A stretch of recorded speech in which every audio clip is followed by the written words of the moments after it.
everybody, welcome. I am Daniel G. Garza, and this is another episode of Putting Together Conversations. Thank you for joining us. I want to welcome everybody who's watching us on Facebook, LinkedIn, YouTube, and Twitter. Please like, share, subscribe to the shows. Invite your friends to watch us today. I have a really special guest. I know, y'all. Most of y'all have said, I always say I have a really special guest because all my guests are special. But this one is a little bit extra special. We met a while back, and there's a lot of similarities between us. When you see us, you're going to be like, are you twins? Almost. But he is such a cool person. I was a fan of his before we met, and once we met, it was like we were family. And so I'm going to read the bio, and I just removed the bio. Here's the bio. Charles Sanchez is a Mexican-American queer writer and actor living with HIV in New York City. A contributing editor for TheBody.com, he also hosts the weekly, sorry, I'm covering my face. He also hosts the weekly Live at Home With broadcasts on Instagram featuring chats with members of the HIV and LGBTQ plus communities. Besides The Body, Sanchez has also written for Them.us, Pause.com, Positively Aware, and HuffPost Queer Voices. He writes, co-produces, and stars in the award-winning musical comedy web series Merce. And you can check this out at mercetheseries.com, and I'll put the link up in a minute. About a sassy and fabulous HIV-positive guy living in New York who isn't sad, sick, or dying. Sanchez wrote and co-produced a series of cheeky comic HIV awareness public service announcements in the world of Merce called The More You Can Ho. Yes, The More You Can Ho. Go check them out. They're awesome on YouTube. Produced by a grant from the Healthy Voices Impact Fund. Hair by Justin at Live by the Sword Salon. So Justin, now we're talking about you too. So when I come to New York, you're going to have to do my hair as well. So without further, hi, Charles. Here I am. How are you? Here's my hair.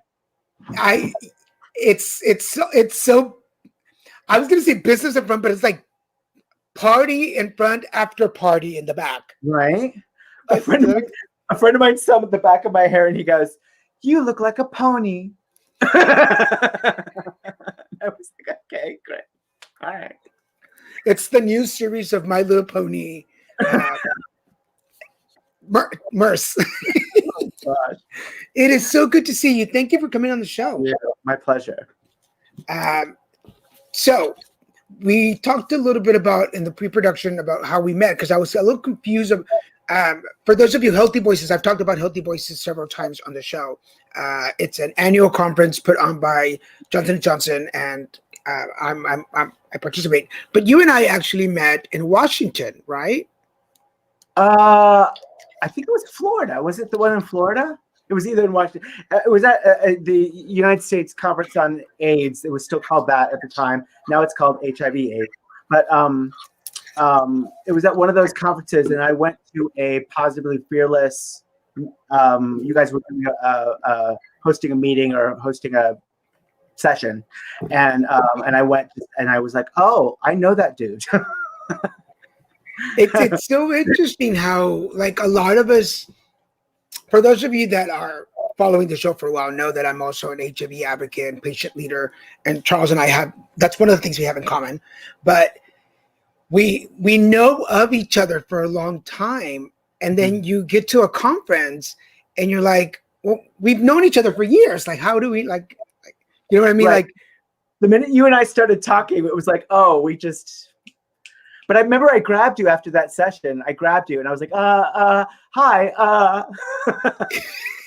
Which is so funny because I was like, this is Charles Sanchez. Like, oh my God, this is Charles. So there was a mutual. So I usually, when I text him, I'm like, because you feel like family. You feel like I've known you forever. But I'm so excited that you're here. I'm not even going to waste time on the chit chat because you have such an amazing story, and you do so much. So Charles Sanchez, how do you put it together? Oh, mijo, I'm still trying to figure it out. It's really interesting because as I'm sitting I live in a very small apartment in Astoria, Queens, New York City. And so it's one room, which in New York is huge, but I live in a small apartment.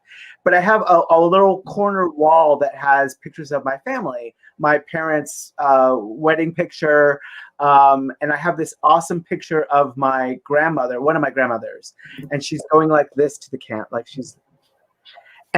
so it's her hands. And it's so I'm looking at my family, and that's where it starts for me, right? It is from family. And I grew up in Phoenix, Arizona. I'm the youngest of four. We are fifth generation Mexican American. My parents both grew up in a small town in Colorado, and I knew they wanted to get out and knew they wanted more for their kids. So they moved. They were on their way to move from Colorado to California, and they stopped in Arizona, and so we ended up in Arizona. Okay. So is that where? Tell me again. So you were born officially. Okay, gotcha. Yeah. And so I'm the youngest, and I always felt like I didn't belong anywhere. Growing up, like my family, we all look like this, but I felt like I was adopted, like, cause I just didn't feel like I belonged. Like my parents were both mathematicians, my brothers were both engineers, and my sister was like a home cookie mother, but they were all like super smart, and I'm, artistic. They all played baseball, and they all like ran track and wrestled and did all these sports, and I was like allergic to everything green that grew outside.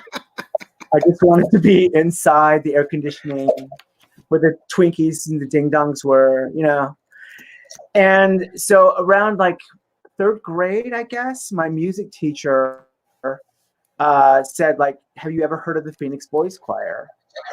You should audition for this choir. You're really, really talented. And no one had ever said anything like that to me before. So I ran home and I was like, Mom, Dad, you have to let me audition for this thing. I don't know what it is. You have to let me go. And I went and auditioned, and I spent 5 years in the Phoenix Boys Choir. Wow. Which ended, like, the last 3 years I was in the tour choir, and I toured the country. I went to Europe. We toured Canada. I sang for the president. I sang that was the national tree lighting ceremony. It was really, really cool. Wow. And I would go out and do these amazing things, and then I would come back to school and be made fun of for these like really amazing things that I was doing. Go ahead. Chris says he's had the same allergies. Not going outside. But it is so cool that for all of you teachers out there, please keep encouraging your kids. Because again, another similarity. My dad played softball. My dad went bowling. I know how to play pool, but I never really got into it.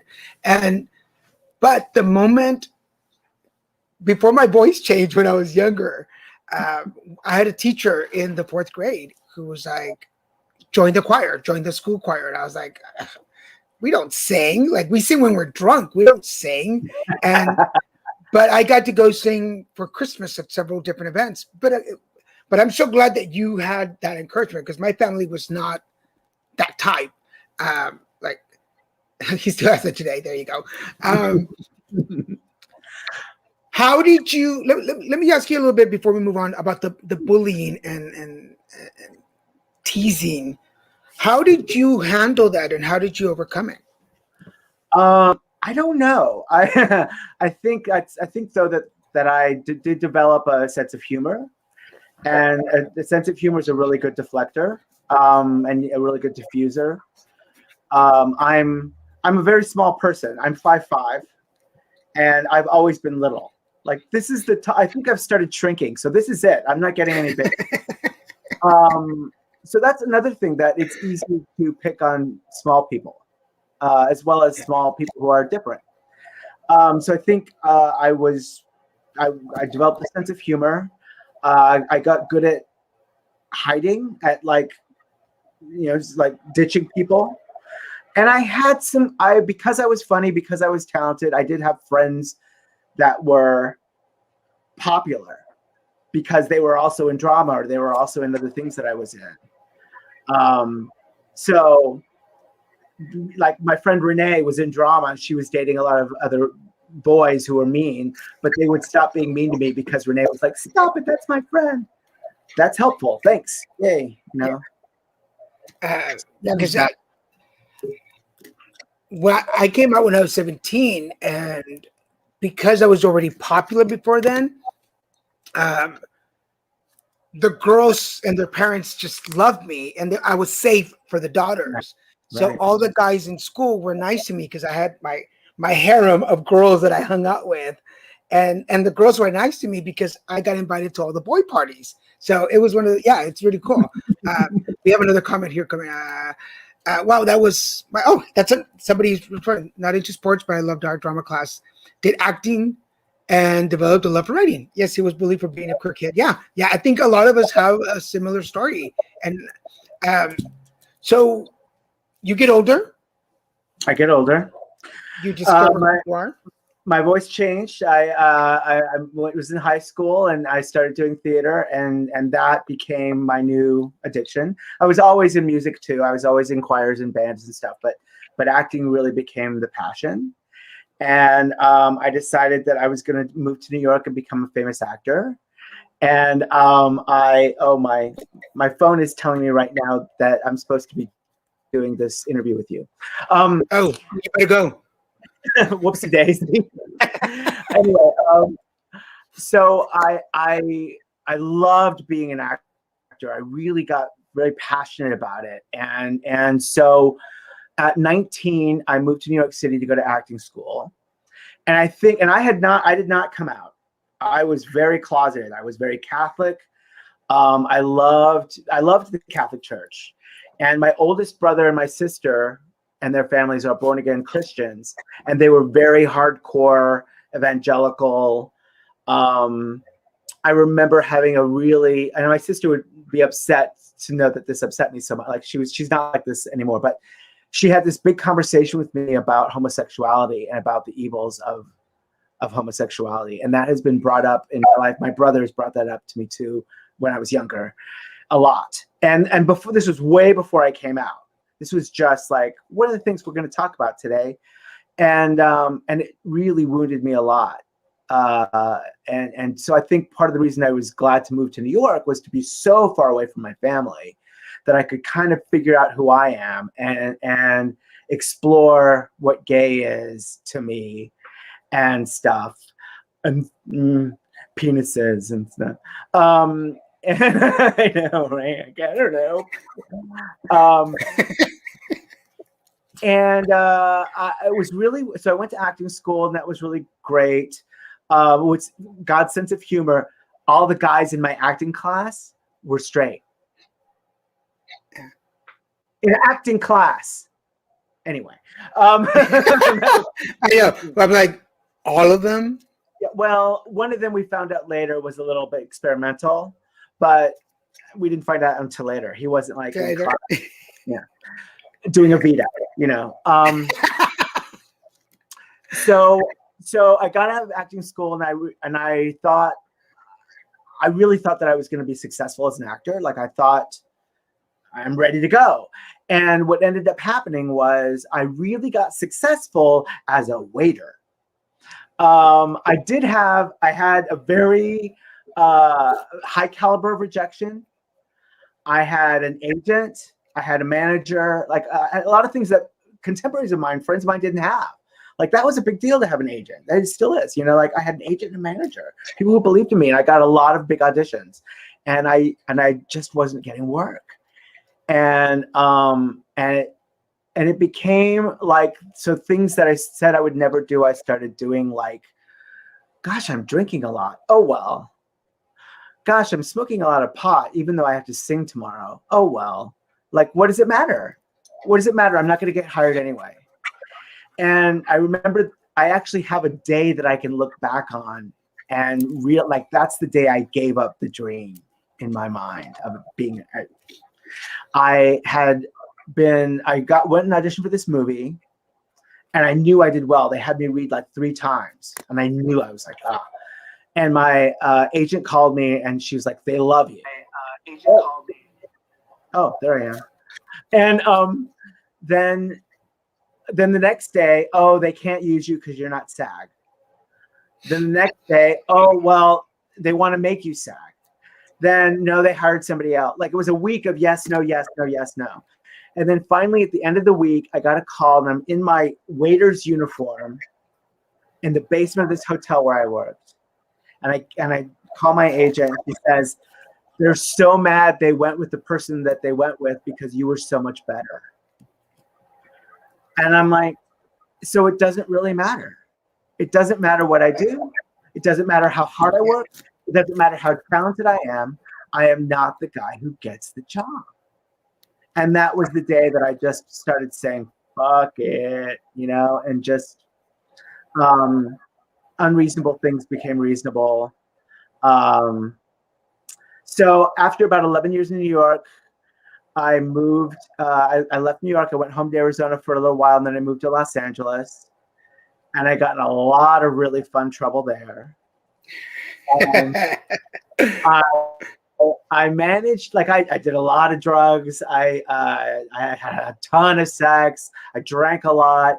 I was working at the #1 hotel in the world, at the Hotel Bel Air, in room service. I was a room service captain. I got to see a lot of celebrities in their underwear. And I managed to squeeze in some creativity. I worked at a school for a little while. I wrote some plays for kids. I taught kids theater and and music. And so I had some little things I just eked in, but mostly I got into trouble. And I ended up spending. Oh, go ahead. You were going to ask me. No, I was going to say, before you get into the trouble conversation, let me just remind everybody, you're watching Put It Together Conversations. We are talking with my guest today, actor, writer, Mr. Charles Sanchez, and we're talking about being young and bullied and acting and getting into trouble. So if you want to hear about getting into trouble, stick around. Yeah, this is the good part. So you're in LA. Because before you move on, I wanted to touch base because we've both been through the drugs and alcohol, and it's a perfect storm that occurs. Enough rejection, enough. There's a door to escape through, which has all the fun stuff in there. And then our moods, it's just in that right place. Does that make sense to you? It does. I think too, there's a level of self-hatred, at least for me, the thing that I loved about myself the most, being an actor and being this creative person, that wasn't being validated in the way I wanted it to be or the way I thought it should be or whatever. I think that also fed into it. So then I hated. So then why not? Right. And then I really think I'm an alcoholic because I'm an alcoholic.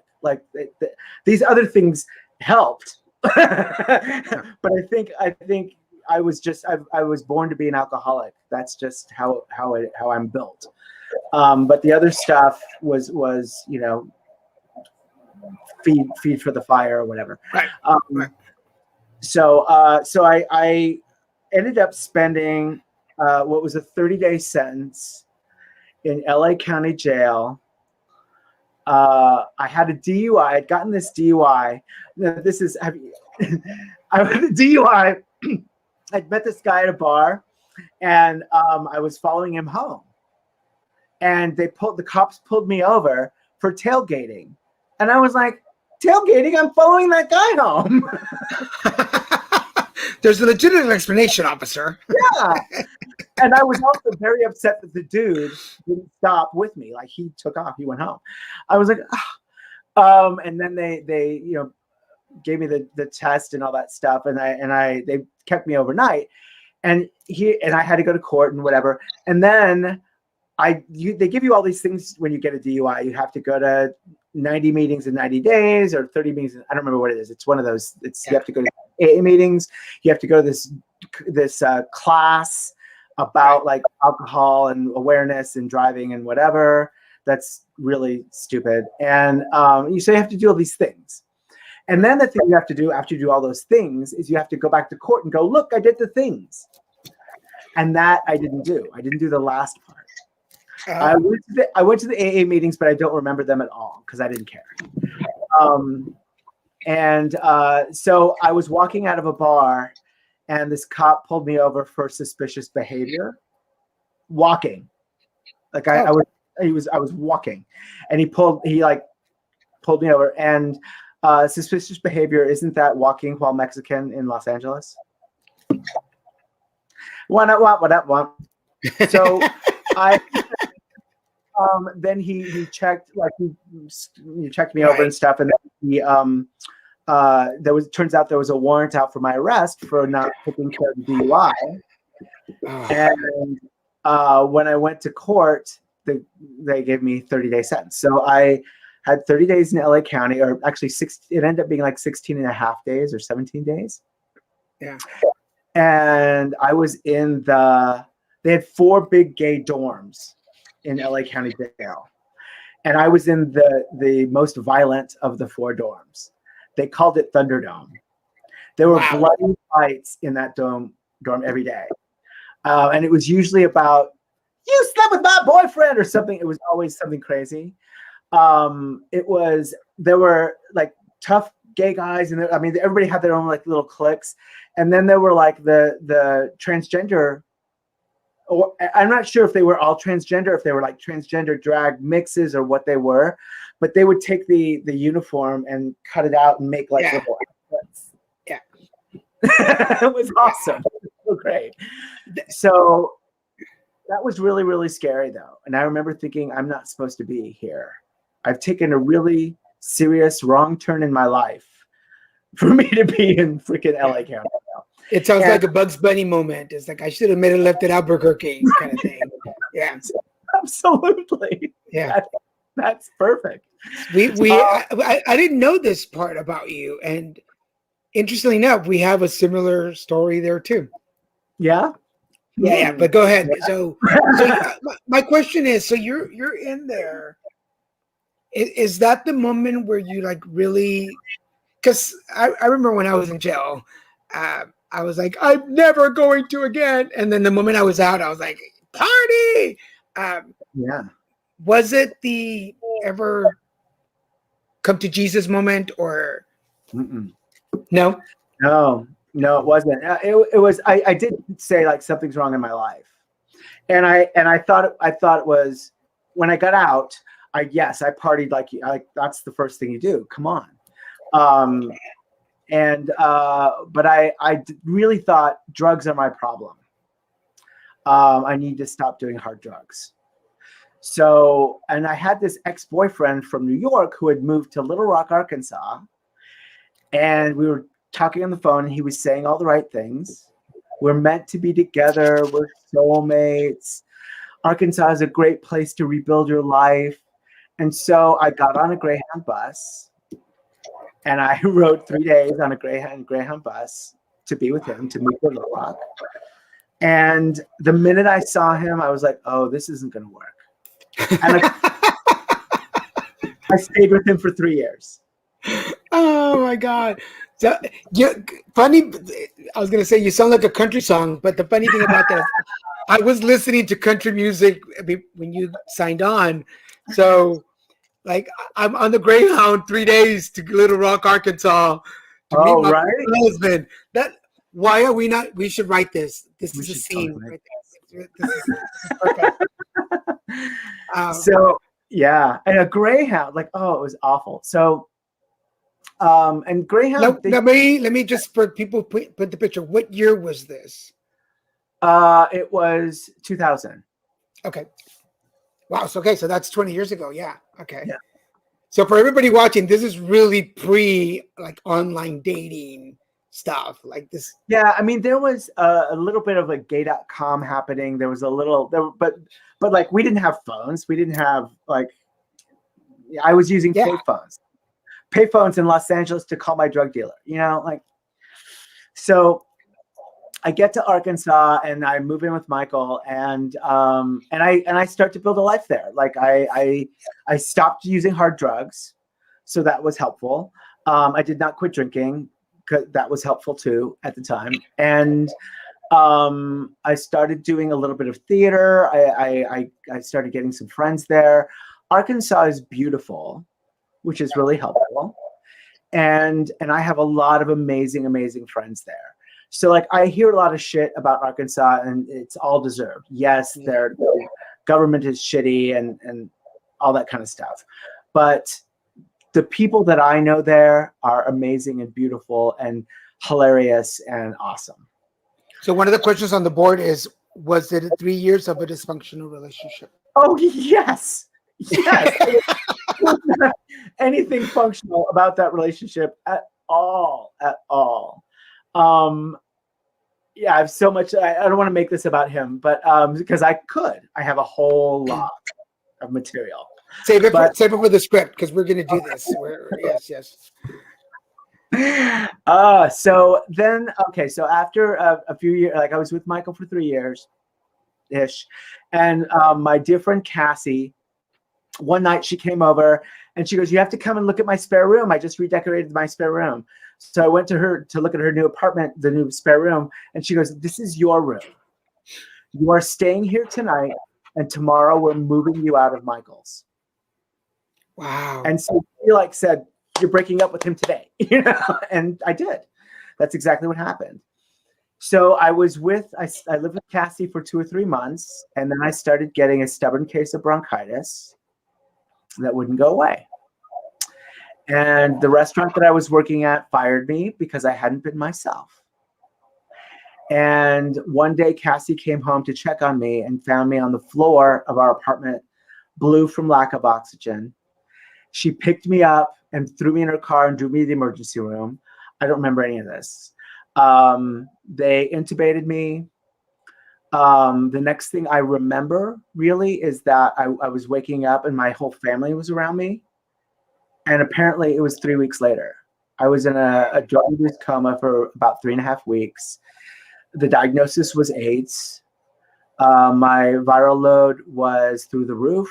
My T-cell count was 4. I had almost died. And I had pneumocystis pneumonia, I had thrush, I had histoplasmosis. I had to relearn how to walk. I had to relearn how to do everything because I had atrophy. And I had no idea I was HIV positive. So for me to then be all of a sudden dropped in the AIDS pool was hard. And one of the things after I got out of the hospital, I also went from someone who was working 2 and 3 jobs at a time to now being disabled. And like, I didn't even know what to do. And one of the things that helped me at the time was drinking. When I got out of the hospital, drinking helped me feel like I was still Charles. And my friends were still my friends. And they were. And they didn't treat me differently. And they didn't make me feel like I was a sick person. And I got back into creating and being a part of the theater world in Arkansas and stuff. So then after about 4 or 5 years of that, and kind of, okay, I'm okay now. I have HIV, but I'm managing it and everything's cool. And I kind of like, is my life going to be living in Arkansas? Is this it? Or do I want something else or what? And I kind of felt like New York, like I had unfinished business here. So I sold everything I owned and I moved back to New York. It's really interesting that, because I've been on panels and discussed, and people always bring up the conversation like, well, when you were diagnosed, did that change your life? I'm like, yeah, but I mean, yeah, but as soon as I was like, okay, I look cute again in my jeans, I'm out at the bar. Let's go, and I don't know about you, but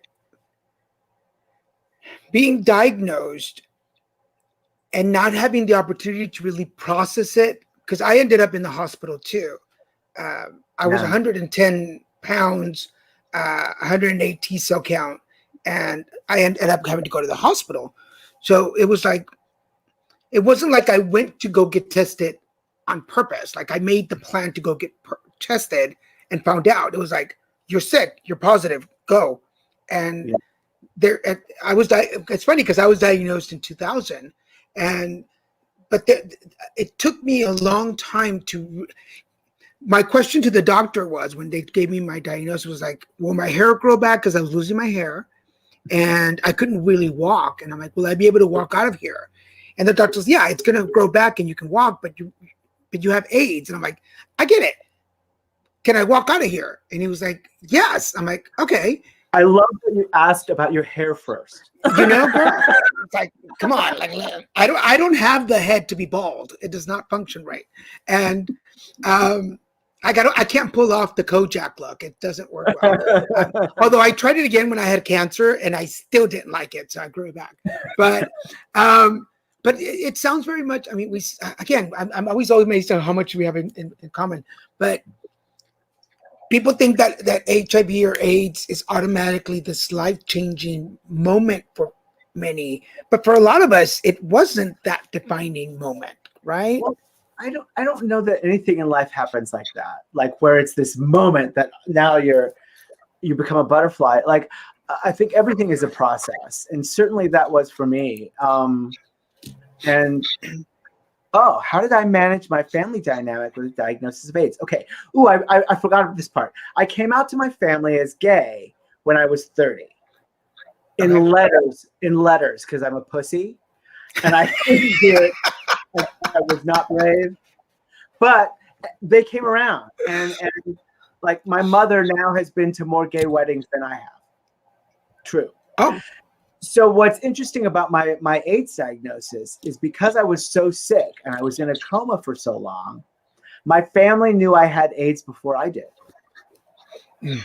So that freaked me out, but it was also like, wow, I never had to have that conversation. Like, the hardest conversation you would have to have about AIDS would be to your family, your parents. And I didn't have to do that. The doctors did that for me because I was so sick and they thought I was going to die. So thank God for small favors in some ways, right? Like, yeah. Okay. And when I was in the hospital too, I was so upset about the diagnosis. And I had a friend who came and saw me, and Michael Davis, who is fabulous, this older, former Broadway dancer, Michael Davis. And I was crying to him about my AIDS diagnosis when I was in the hospital. And he said, you know what I think? I think you've got a bad attitude. The 80s or the 90s, there are medications you can take. Do what the doctors say, and you're going to be fine. And I, oh, you're right. Oh, my God. Yeah. So this is still in Arkansas, right? This is still in Arkansas, but okay. So that happened.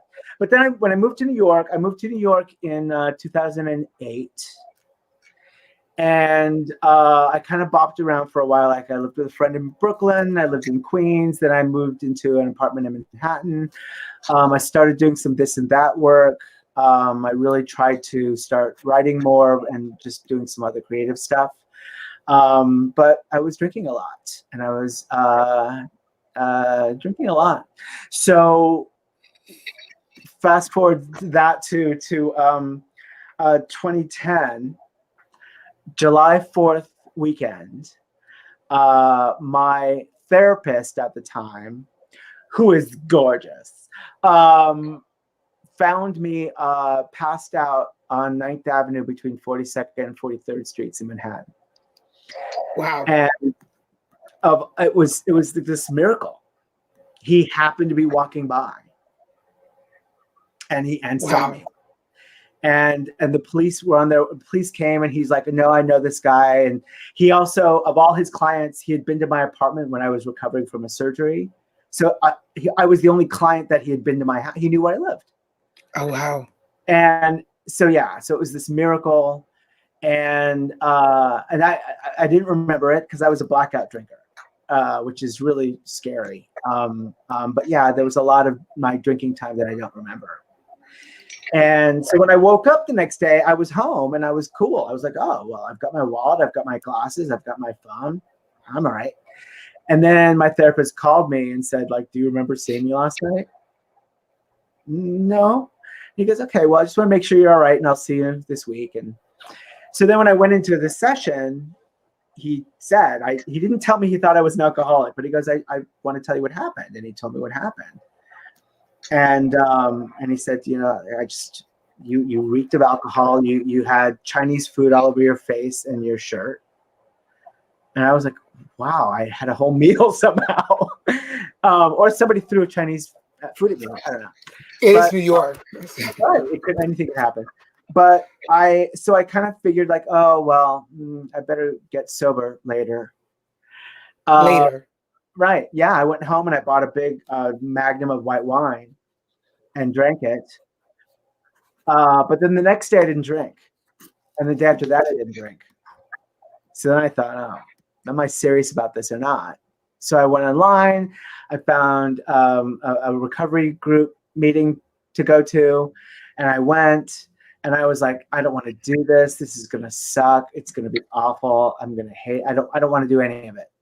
So I thought, well, I'm going to come to these meetings, but I'm not going to tell anybody because I don't want my friends to give me crap if it doesn't work or I don't like it or whatever. And I'm not going to do any of the things that they tell me I should do unless it's really easy. I wanted it all to just be easy. And then I just kept going, and all of a sudden I'm getting better and I'm starting to like it. And after a while, the craving to drink went away. And like the things that happen to us when we're in recovery, that's an amazing word because you recover. You recover things you didn't even know you lost, and it really opened up my life. And I'm so grateful. I'm so grateful for that too. I'm so grateful for HIV, and I'm grateful that I'm in recovery, that I'm an alcoholic in recovery, because it's made me better. Both things have made me a better person. I want to, before we continue, I forgot to remind everybody, you are watching Put Together Conversations. I'm your host, Daniel Chigarza. My guest today is actor and writer Charles Sanchez, and we're talking about HIV, recovery, and life-changing moments in life. So stick around. It's really interesting that you say that because I've started to say that about my own life too. Dude, we could be like the same person. Like we could play twins. I'm already writing the script in my head. What we should do. Do you remember the Patty Duke show? Are you old enough? Yes. We could be cousins, identical cousins. Then you'll find, right? We got this. We got this going. Dude, you think I'm lying, but we're gonna do this. But plus, I mean, I've been on your show. Now you've been on my show. We've been to conferences together. We've worked on things together. Yeah. Acting is the next thing. I mean, right? we have to do that. It's the easiest thing for us to work on together. I mean, there's only that one thing. But I was going to say, because this is kind of some folks take it out of context, and I want them to understand the meaning behind it. Because I usually say that too. Like, I'm so grateful of my life, HIV, recovery, cancer, because those were moments that could have destroyed my spirit. But I chose to see them from the other side, and they built me up. I mean, I've made a career out of being HIV positive. And like you said, I found so many things. It's kind of like, for anybody watching, it's kind of like when the post office loses one of your packages and you forget about that. And then like a year later it arrives and you're like, oh, shit, like here it is. Like there's that thing I didn't remember I even ordered that. So for me, that's what recovery is like. Like there's always something new. And the longer you stick with it, the more things the universe, God, whomever you pray to, gives them to you. Does that make sense? Mm-hmm. Well, I think too, it's even just an awareness of life and of other people. I think when you're in your addiction, or at least we are the same size. Are you 5'5", Daniel? I'm telling you. I'm actually feeling very proud of myself that I'm actually an inch taller than you. I'm 5'6", but in the gay world, what's an inch? Well, it's the difference between and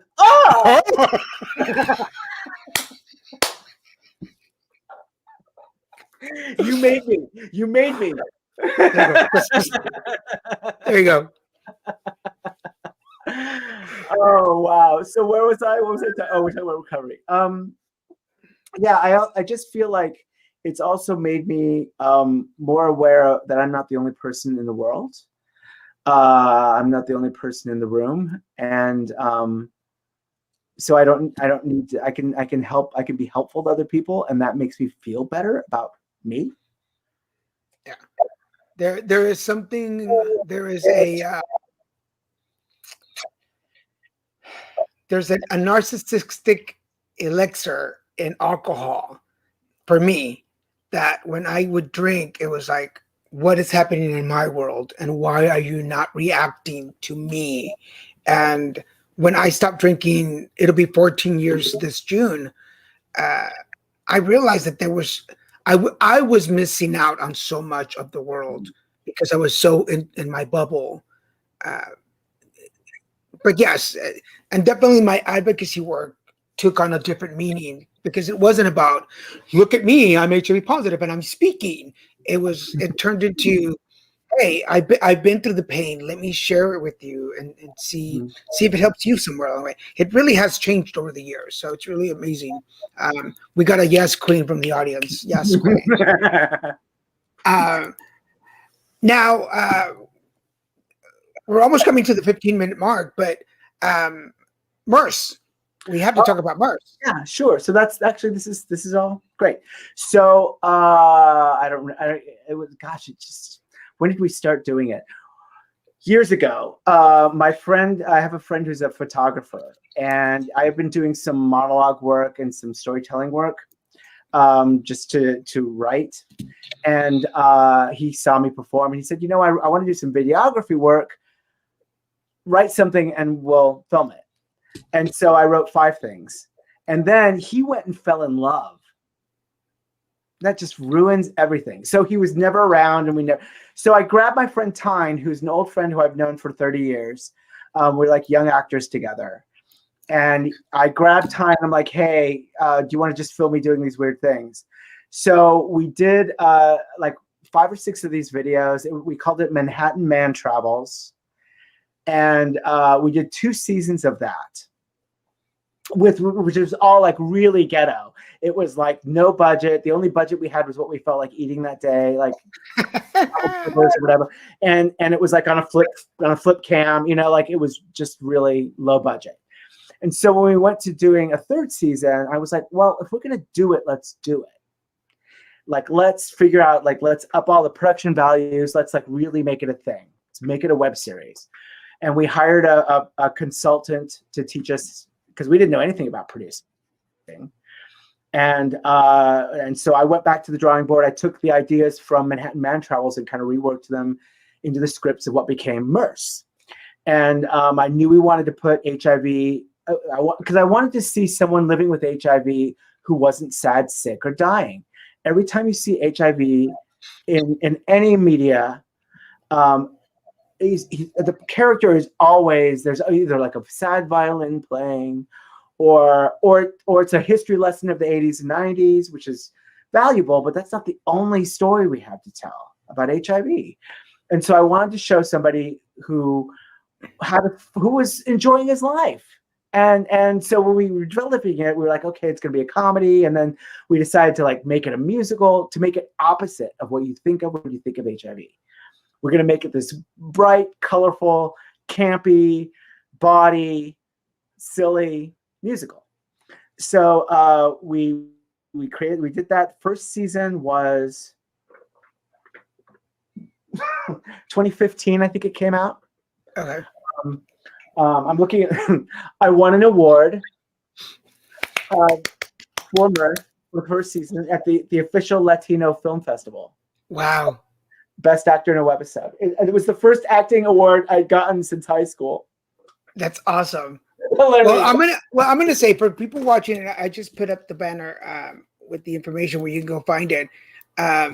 It took me a while to go and get to watch it, and then once I did, there's one particular episode that was so my life early on, when I was dating. That was very similar and it's the ice cream cone episode. I'm not gonna say much because you guys have to go watch it, but that ice cream cone episode, you know what I'm talking about, right? No, I'm not actually. I haven't watched it in a while, so So you okay, let me explain to you your show. Yes. So you go on this date and it's going really great, and then you Oh, have right. ice cream cones.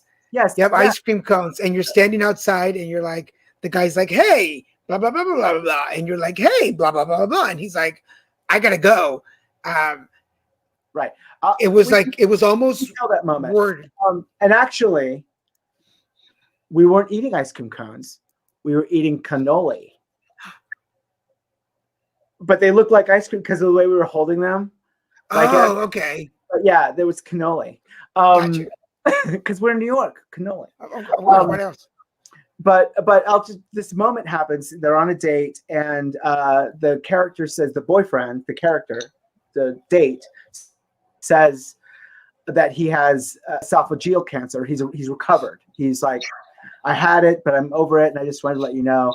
And so Mert says, "Oh, cool. I have HIV." And the guy goes, "Oh, I gotta go. I'm out." Yeah.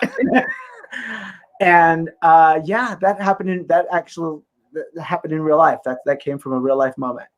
Yeah, The script. just so for the folks watching the relation, I was on a date. This is in Houston. I was on a date with this guy that I've been wanting to go out with for a long time. And oddly enough, we met at a country. I finally saw him at a country bar, and I had the nerve to ask him to dance, and we danced. And after we stopped dancing, before I left the bar, he came up and said, "Hey, do you want to have dinner tomorrow night?" And I was like, "Sure." So we went to dinner, and this is 2002 maybe. So we're at dinner at a very gay place there, and it's not there anymore in Houston. And this is early on in cell phones. His phone rings, and he goes, "Oh, okay, thanks." And like the energy just shifted, and I was like, that's weird.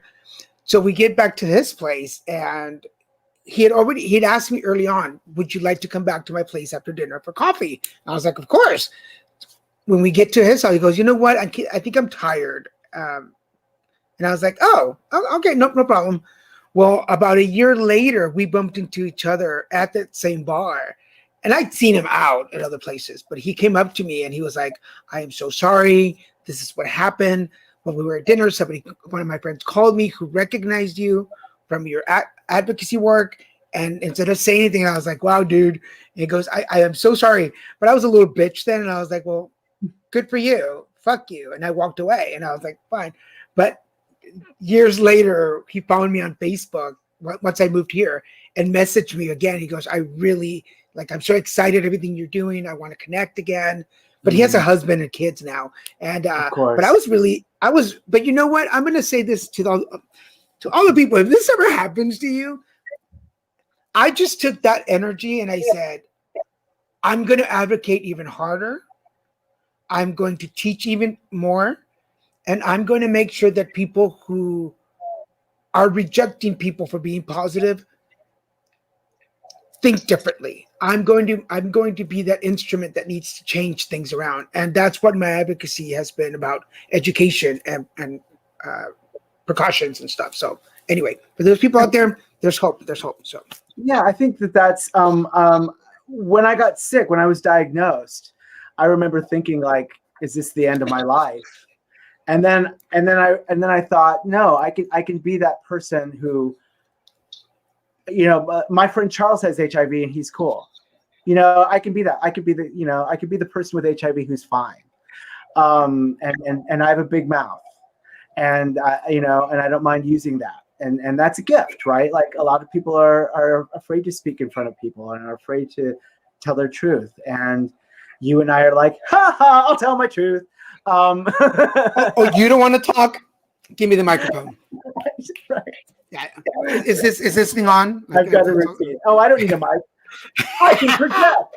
I went to acting school. I know you can hear me in the back. I don't need to ask. Well, listen, we're at 10 minutes to the hour. And for those of you watching, this is Putting Together Conversations. I'm your host, Daniel Chigarza, and we're talking to the amazing Charles Sanchez today, and we're talking about HIV, recovery, life, and acting. And about this time is when I ask my guests if they have any words of wisdom to share. So, Charles Sanchez, do you have any words of wisdom to share with the audience? Never use a cow knife when you can use a chicken knife. Words of wisdom. That's actually that was actually a fortune cookie I got, and I always thought it was freaking hilarious. Never use a cow knife when you can use a chicken knife. I'm gonna say that in the 9 years that I've been doing this show, that is the most unusual and thought-provoking words of wisdom I've had. I wouldn't expect anything less from you, of course. Right. But and, it's a cooking tip, but yes, it's also a metaphor for life. Right? Very much, yes. If anybody out there can break this down for me, please let me know how. Yes, I'm still waiting for the answers myself.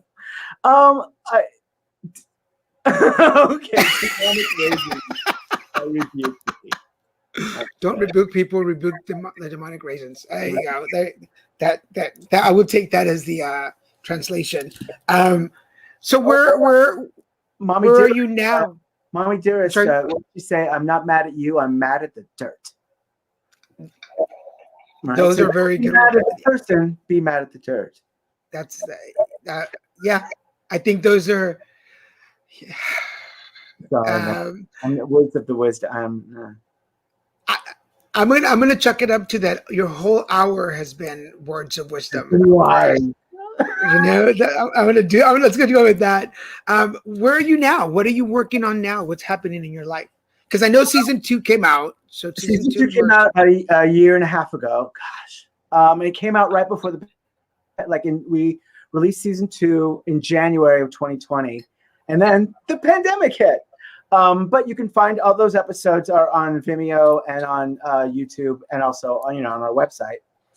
And then right around the pandemic hitting, we had just gotten this grant from the Healthy Voices Impact Fund to create HIV messaging, HIV awareness videos in the world of MERS.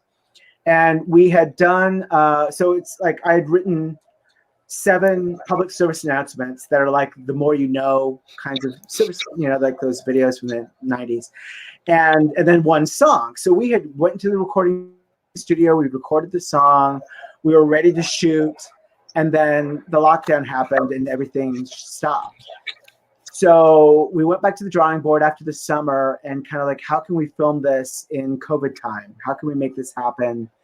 And we decided like, we'll have people self-tape.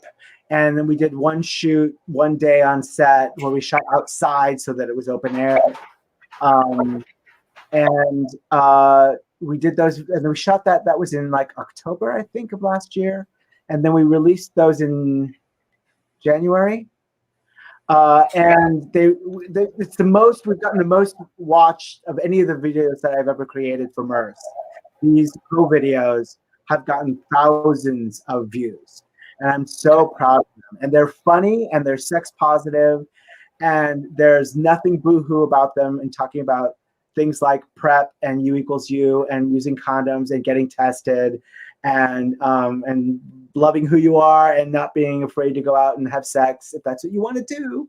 Just know about HIV, protect yourself. You, on a serious note, definitely inspire me and motivate me. Watching you just live your life in the most true sense of the word, and not just being creative like the entertainment world, but in the advocacy world, and the way that you connect with people. If you're not watching, please make sure to, I'll post it on the links, but go check them on Instagram at thebody.com. I'm sorry, the name of the show again. I just had it. It's at Home With. It's on Thursdays at 2:00 Eastern time. It's a half an hour where I talk to people from the LGBTQ HIV world. So I have talked to people like Daniel and other community members, but I've also gotten to like Greg Louganis and, Broadway Javier Munoz and Andre DeShields and Dr. Diskalakis from the CDC. That was a big deal. So I've been able to connect with some kind of big people, as well as big people to us, like in our community. So I'm really proud of that. That's something that I created out of need in the pandemic of like, I need to connect with people. So really I'm so proud of you. I'm so excited that you got a chance to come on the show. I've been wanting to have you on the show for a long time, and we finally made it work out. Any last messages? Any last words before we go?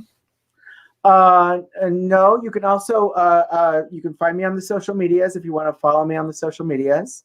I'm on Twitter at Fabulous Sanchez, on Facebook and Instagram at Charles Sanchez 526. And I'm also on thebody.com. I write for them and produce the show as well. So I write 2 or 3 articles for them a month. So check out thebody.com. Thebody.com is one of the best HIV resources as far as having everything from like science and what's happening in the cure world to entertainment to like how to have better anal sex. I mean, all that kind of stuff is all on thebody.com. So I'm so proud to get to work there. You do amazing work. I'm so excited. For everybody out there, go check it out. Again, let me put the website again. If you go check out the website, there's on your website, there's links to the other stuff too, right? Mm-hmm. Mm-hmm. Yeah. So if you go check them out, right here, folks, right there, you can connect to all his other things. And if you just Google his name, everything you do comes up. I Googled Charles Sanchez before the show started, and like most of the first page is all just you. Like, I know there's a Charles Sanchez who's a stand-up comic, and we used to be friendly, but I think I'm getting more hits than him, and he's not happy with me so much anymore. He doesn't like it. No. But he's really funny. He's cool. The other Charles Sanchez, if you want to come on the show and talk about we will highlight you too. Yes. Yeah, he's a very funny stand-up comic.